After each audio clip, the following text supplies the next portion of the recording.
Aunty கோலத்தில் முருகனை பார்க்க குடுப்பனை வேணும், சாதாரணமானது இல்லை.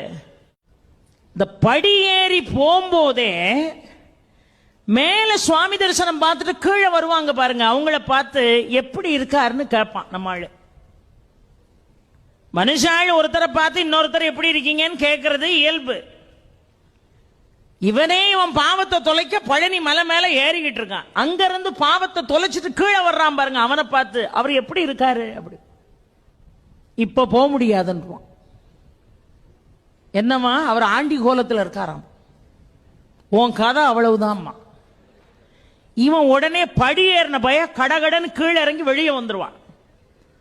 பழையபடி இட்லி சாப்பிட்டு காஃபி எவ்விய குடிச்சிட்டு பழையபடி ஏறுவான். ஒரு 2 மணி நேரம் கழிச்சு இப்ப எப்படி இருக்காரு, இப்ப போகலாம். அங்கிருந்து வர்றவன் என்னவா ராஜ அலங்காரத்தில் இருக்கார். உடனே குடுகுடுன்னு அந்த ராஜ அலங்காரம் முடிகிறதுக்குள்ள ஓடி போய் தரிசனம் பண்ணிடணும்ட்டு போவான். பெரியோர்களே, பூர்வ ஜென்ம புண்ணியம் செஞ்சிருந்தா மட்டும்தான் ஆண்டி கோலத்தை தரிசிக்க முடியும்.